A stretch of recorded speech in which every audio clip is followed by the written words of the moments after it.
자, 사회과에서 윤리 다음으로 우리 수능 선택 2위 과목입니다. 야, 아무래도 사회문화라는 과목 자체가 사회학 문화잖아요.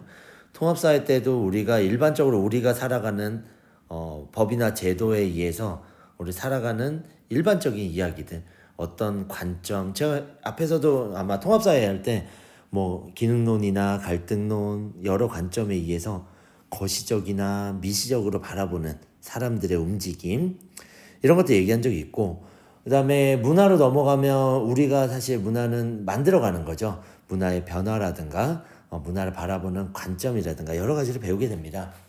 아무래도 중학교 때부터 계속 배워왔던 영역이라 그런지 아마 학생들이 좀 쉽게 생각하는, 좀 더 쉽게 언제든지 좀 이해할 수 있는 쪽의 내용들이 많습니다. 그래서 실제 보면은 뭐를 원하느냐, 이해죠. 일단은 여러분들이 이제 현상이라고 하는 건 사람들이 상호작용하는 속에서 현상이 나타나요. 근데 그 현상을 이해하려면 우리가 뭐가 필요하냐면 관점이 필요합니다.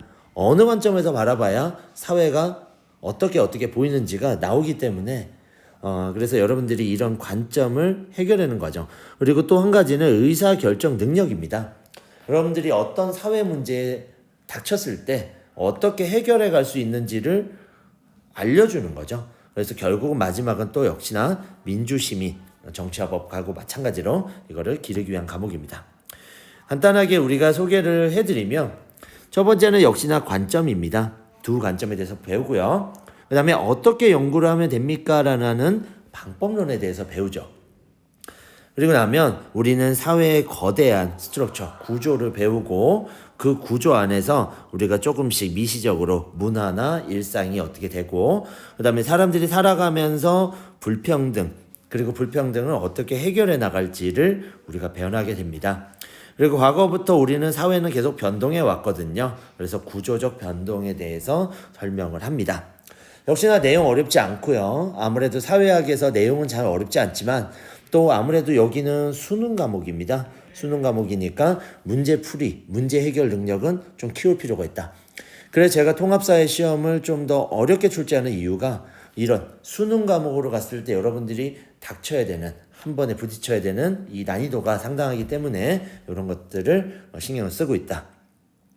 역시나 과목 관련 정보는 여러 분야로 나갈 수가 우리가 있어요. 그리고 사회학에 대한 전반으로 다 나갈 수 있고요. 그리고 사회복지라든가 그리고 뭐 연출, 방송 다 나갈 수 있죠. 문화.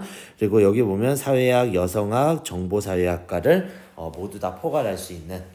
그래서 아무래도 사회라는 게 인류가 사람들이 살아가면서 만들어지는 것이거든요. 그래서 사회가 원래부터 있었다, 없었다부터 이런 여러 관점 이해를 하는 과목이기 때문에 여러분 어렵지 않게 접근할 수 있을 겁니다. 근데 이제 문제풀이는 아무래도 문제는 어려운 걸 푸는 건 연습해야겠죠. 선생님하고 연습 좀 하면 사회문화 절대 어려운 과목이 아니라는 걸 이제 소개해주고 싶습니다.